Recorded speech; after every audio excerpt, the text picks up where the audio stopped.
When Jane was born. Too bad. She looks just like Karen. Poor kid. Those were the very first words out of my husband Mike's mouth. Such words are unimaginable coming from a parent about their newborn.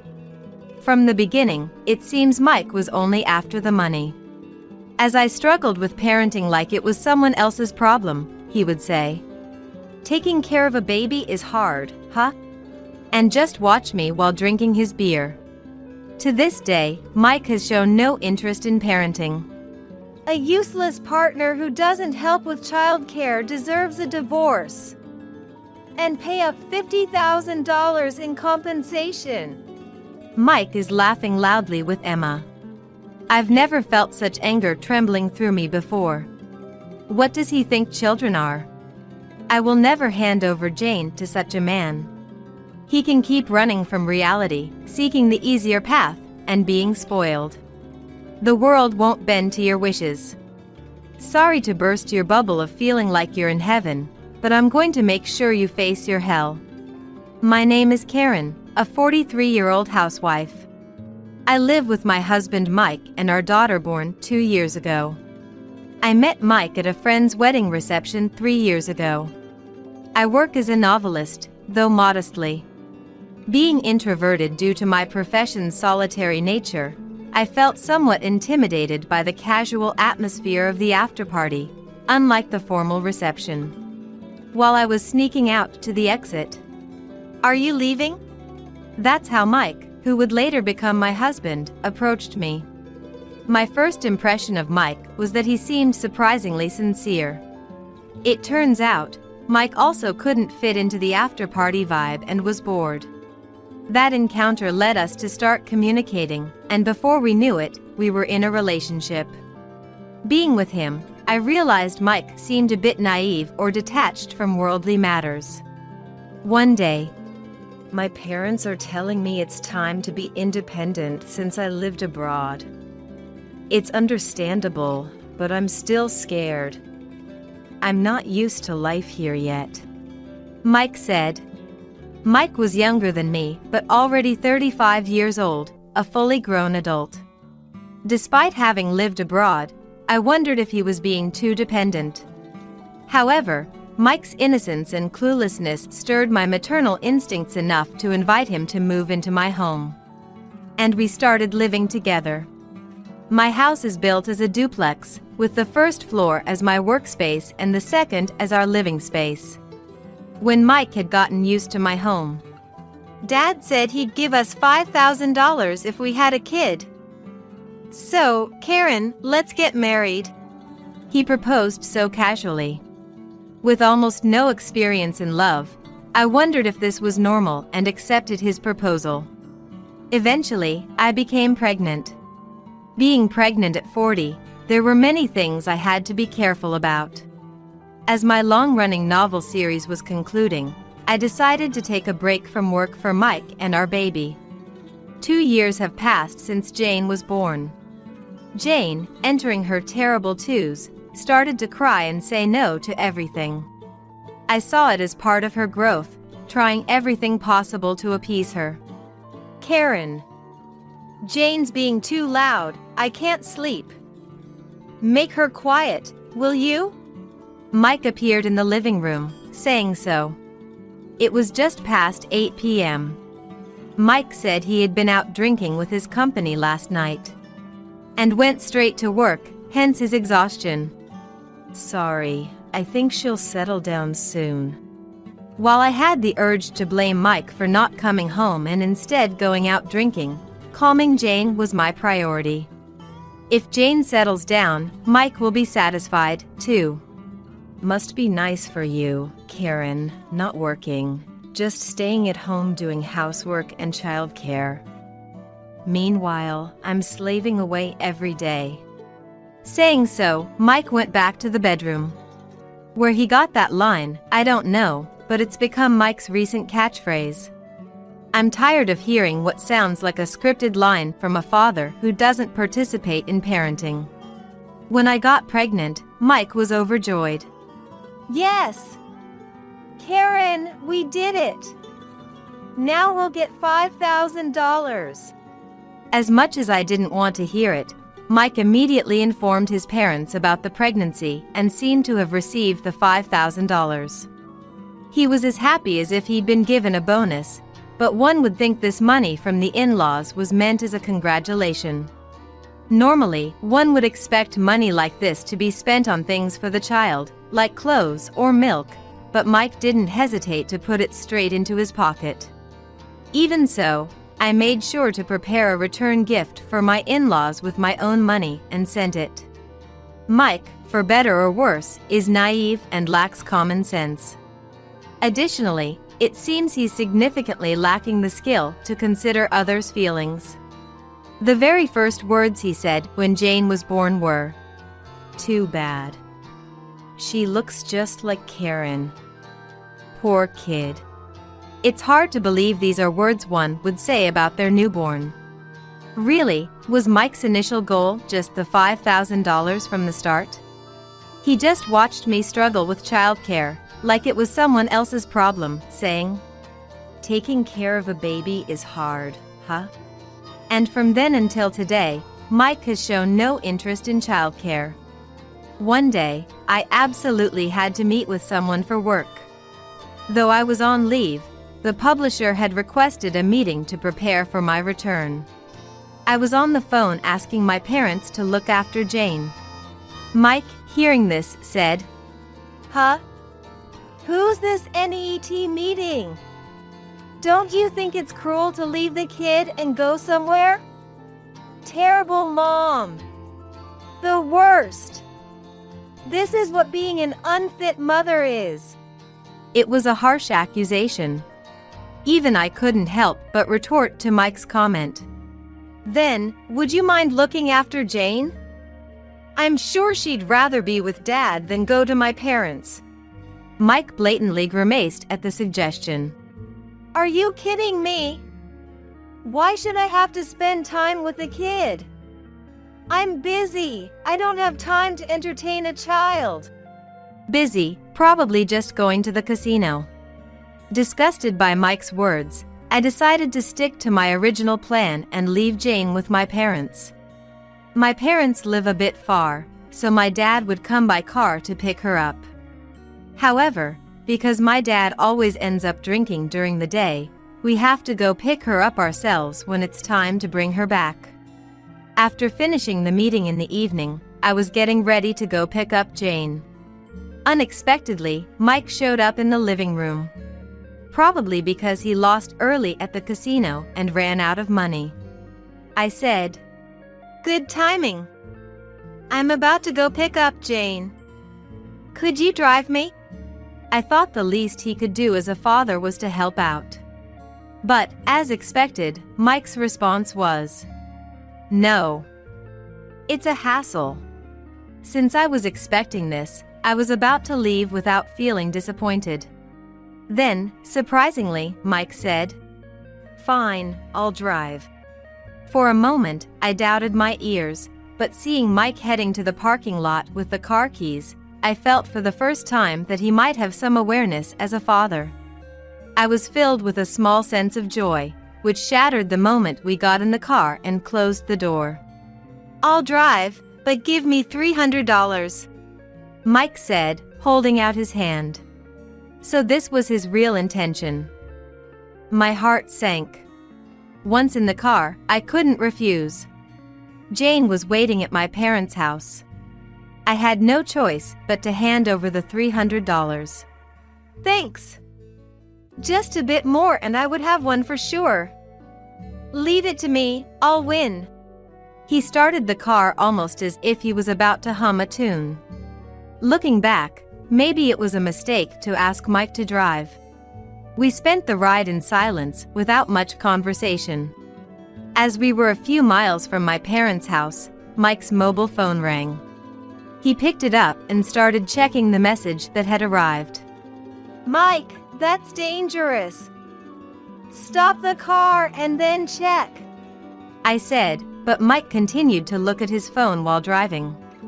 "It's fine, I'm used to it," Mike said, even replying to the message. At that moment, I felt the car tilt slightly to the right. Dangerous! I thought, just as I saw the concrete barrier of the central reservation approaching.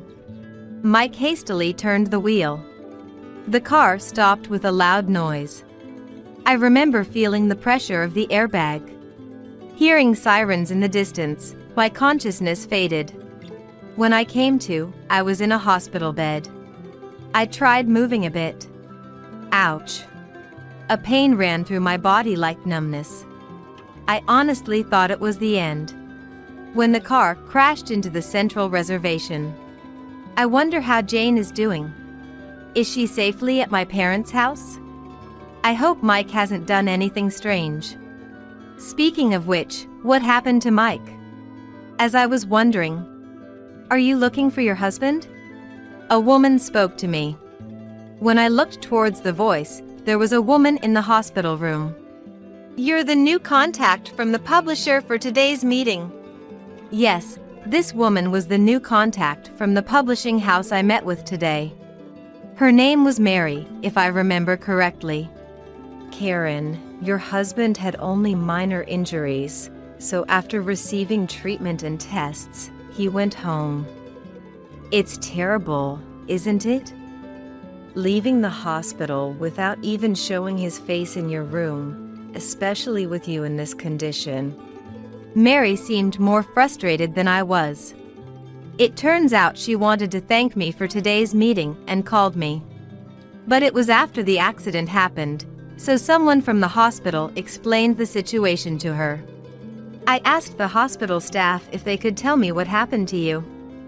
Even though you were barely conscious, you nodded vigorously. You're too dedicated to your work, Mary said with a laugh. Jane is safely being looked after at your parents' house, so please don't worry. Also, if you don't mind, could I help you while you're hospitalized? Knowing Mike was unreliable, Mary's offer was very much appreciated. But I also felt conflicted about being taken care of by someone else, like Mary. I really want to help. I'm your contact, after all. Encouraged by Mary's strong words, I decided to accept her help. With Mary's dedicated assistance, I was able to leave the hospital. However, I had severely injured my back, so I couldn't walk without pain and was forced to use a wheelchair for a while. Throughout my hospital stay, Mike never visited, only occasionally sending messages asking for money, like, "Send me $300. When it was time to leave the hospital, it was my father who took me home. I was also able to take Jane home with me. Given the circumstances, my parents said they could continue to look after Jane for a while longer. But I wanted to spend time with her too. Even when I said, "Mike is here, so it'll be fine," my father seemed unsettled, as if sensing something was wrong. But without prying further, he just said, "Call me if you need anything," and left. Fortunately, my house was made barrier-free on the first floor, anticipating future living with my parents. Currently, it was used as my workspace, but since getting married and taking a break, I spent most of my time on the second floor. I had everything I needed to stay overnight on the first floor from when I used to work there extensively. The room on the first floor, less cluttered compared to the second, was spacious and safe for Jane to play in due to its barrier-free design. I managed to shift from the wheelchair to sit on the sofa. I could do this thanks to Mary's encouragement to actively participate in rehabilitation. Jane ran over to me as she saw me sitting on the sofa. "Mom, does your leg hurt? Let me rub it for you," she said, gently stroking my leg. I couldn't help but hug Jane, feeling an overwhelming sense of love for her. How could Mike not cherish such a kind and lovely child? I'm truly grateful that Jane wasn't in the car with Mike during the accident. It's a relief that I was the only one seriously injured. I felt a surge of dark emotions towards Mike growing inside me. For my own sake, and more importantly for Jane's, I began to contemplate our future life without Mike. The day after I got discharged, Mike came to the first floor of our house. He had a band-aid on his forehead, probably from an injury during the accident. This was my house, too. I honestly thought it was a two-story apartment. Our house has separate entrances for the first and second floors, so his confusion was understandable. I had texted him about my discharge the day before, but wasn't it strange to him that I didn't return to the second floor? Probably not. He's always been indifferent to others. Looking at Mike with a bit of disdain, I noticed a young, unfamiliar woman behind him. She looked quite young. Probably in her early 20s. This is Emma. Young and cute, right? A big difference from you, Karen. Sorry to drop this on you suddenly, but I want you to move out of this house. I'm going to marry Emma. I was dumbfounded by such a sudden proposal. But the moment I saw this young woman, I had imagined the possibility. Then Mike began to speak something even more outrageous. If you think about it, I was driving because of your errand that day when we had the accident. So, I'm actually a victim here, caught up in this. You are the perpetrator. Maybe your injury is your own responsibility, but mine is totally undeserved. That's why I'm going to demand compensation from you. I was speechless. How could Mike come to such a conclusion? I wished I could peek inside his head. Besides, Emma is a nurse. Totally different from you, who's just a NET. She actually works and doesn't hesitate to spend money. She's the best woman, Mike said, pulling Emma closer. Seeing this, I felt no jealousy at all, just disgust. And then Mike said something unbelievable. Also, I'll be taking Jane. You get child support money when you have a child, right? Karen, that's sneaky. Keeping such a good deal to yourself. Turns out kids can be quite useful. You've been leaving Jane at your parents' house all this time, right? What a terrible mother. Now you're in a wheelchair too. I'm definitely going to get custody. If I weren't in a wheelchair, I might have raised my hand to Mike. That's how absurd his statement was. My fists clenched on my lap wouldn't stop trembling. Jane, sensing something, clung tightly to me. A useless partner who doesn't help with childcare deserves a divorce. And pay up $50,000 in compensation. Mike laughed loudly with Emma. I trembled with an anger I had never felt before. What does he think children are? I will never hand over Jane to such a man. He can keep running from reality, seeking the easier path, and being spoiled. The world won't bend to your wishes. Sorry to ruin your delusion of being in heaven, but I'll make sure you fall to hell. I will never forgive you. Ignoring the foolish couple laughing loudly, I pulled out a piece of paper from the chest of the work desk. Then I handed it to Mike. Here you go! Divorce papers! Mike was momentarily speechless, but soon laughed again. You're quick. As expected of you. Don't forget the $50,000. This man only ever talks about money. I sighed the deepest sigh of my life internally. All right, $50,000 it is. Just to clarify for the paperwork, this is for the accident I'm supposedly responsible for, and it's compensation money, right? Mike, happy about getting the money, nodded vigorously. Exactly. It's your fault I got into the accident. I spoke calmly, albeit with disbelief. Then I'll send the formal documents later. Make sure to sign the divorce papers. And Jane will stay with me. I won't give you custody. That's non-negotiable, I said, looking straight into Mike's eyes. Pressed by my determination, Mike conceded. Fine, I'll give up on Jane. When I think about it, she's not even attached to me and isn't cute.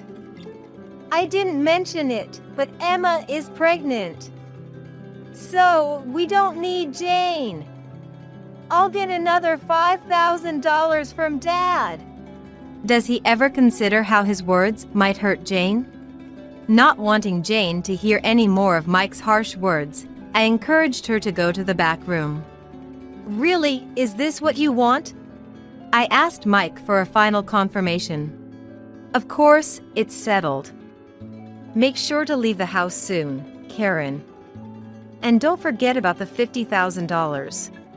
Mike and Emma then returned to their room upstairs. I called Jane. She came to me immediately and clung tightly. Mom, will I always be with you? Jane looked up at me with uncertainty. I hugged her tightly to reassure her. It's okay. We'll always be together. I decided to stay at my parents' house with Jane for a while. I moved my work desk and all other furniture to another location. After a while, I received the signed compensation claim and divorce papers from Mike at my parents' house. He really is naively unaware of the world. That naivety was part of his charm that attracted me, but now there's not a shred of affection left. I can mercilessly drop him into hell. About a month after I left the house, I noticed the vibration of my mobile phone while I was taking a break from starting a new manuscript. I didn't notice because I was engrossed in my manuscript, but there were dozens of missed calls from Mike. I expected he would call eventually. Reluctantly, I answered the phone. Hello? What's going on? On the other end, I could hear Mike's voice, unusually panicked. What's going on? Some company is here trying to take all the furniture and even saying they're going to demolish the house. I couldn't help but burst into laughter, finding Mike's frantic voice too amusing. Karen! Stop laughing and come here right now. I won't forgive you. Mike hung up forcefully. He cut the call even though there was no guarantee I would answer again. Cutting the call himself when I hadn't promised to come over shows he truly doesn't think ahead, such a foolish man. However, I had to show Mike his own version of hell, so I decided to go to him. Jane is currently attending a childcare center. As I was pondering how to get there, the doorbell rang. It was Mary at the door. Karen, are you going somewhere? I explained the situation and told her I was going to see Mike. Then Mary said, If that's the case, Karen, let me accompany you. I'm sure I can be of help. She insisted on driving me to Mike's. During the drive, Mary shared some shocking truths about Mike. Understanding everything, I somewhat looked forward to meeting Mike. Arriving at the house, I found workers moving out the furniture with Mike in the midst of chaos. Upon spotting me, Mike rushed over. What the hell is going on? Is this your doing? Fix it! Despite his forceful demeanor, he went pale upon seeing Mary get out of the car. It's been a while, Mike. Mary revealed she was Mike's actual sister. A fact that surprised me when I heard it in the car. They were practically estranged, it seemed. Let's not have this discussion standing up, let's go inside.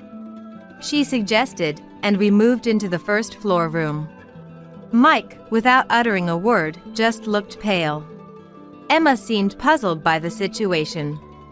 In the empty room, I decided to break the silence. I'm going to have this house demolished. It's no longer needed by me. The furniture is being moved to a new house where I'll live with Jane and my parents, I declared, prompting Mike to angrily respond. Why? Emma and I are living here now. You can't just demolish it. Emma nodded in agreement. This is my house, built with my money, I retorted, leaving Mike unsatisfied. How could an NEET like you afford to build a house? Stop lying, Mary countered Mike's words. Mike, you really know nothing. Karen might be modest, but she's a best-selling author who's had multiple works adapted into dramas and movies. She's far out of your league. While best-selling might be an exaggeration, it's true that several of my works have been adapted. But she wasn't writing while married to me, right?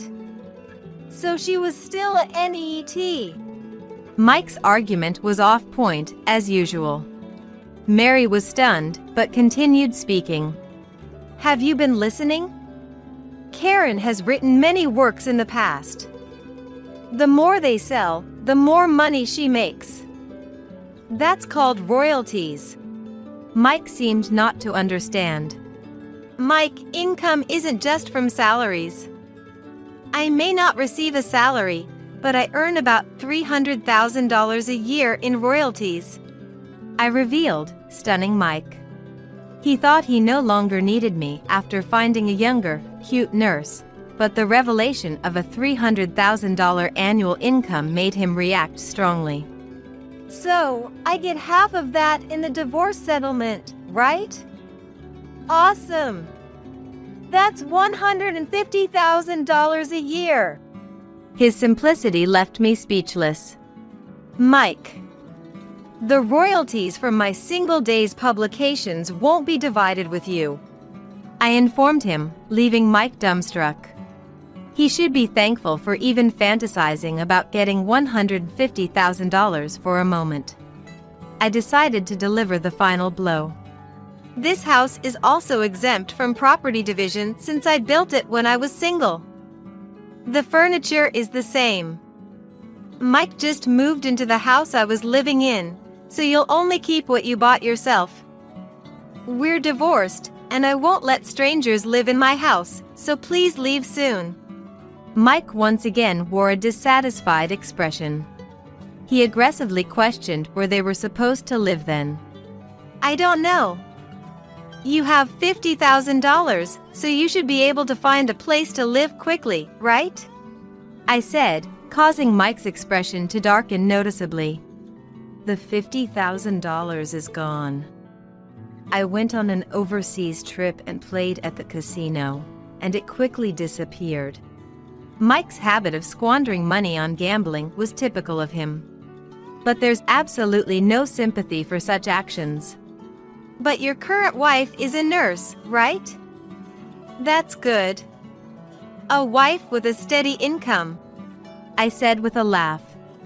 Mike, brightening a bit, replied, Yeah, it's true. Being a nurse, Emma has been a big help. I've quit my job, and she's been on paid leave this past month, right? Emma's expression darkened at those words.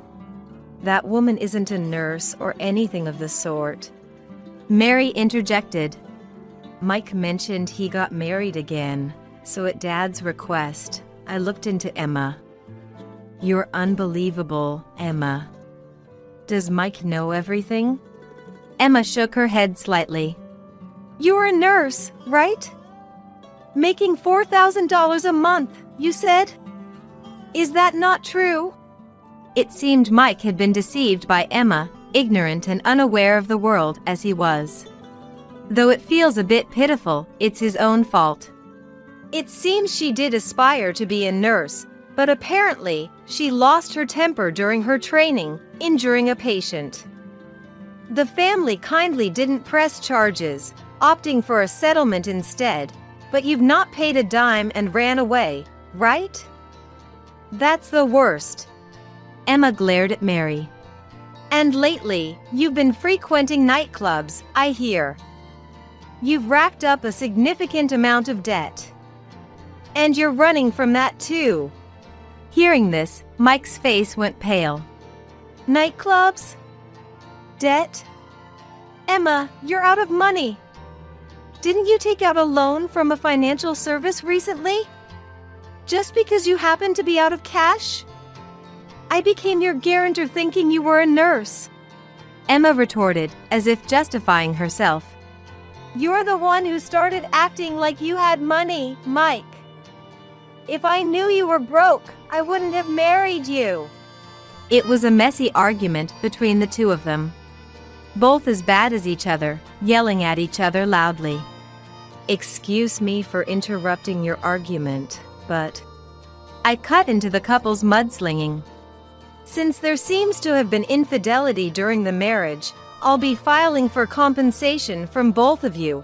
Thank you in advance." My words stopped their argument dead. "Also, I'd like my $50,000 back, please." The police reviewed the dashcam footage and confirmed Mike's reckless driving.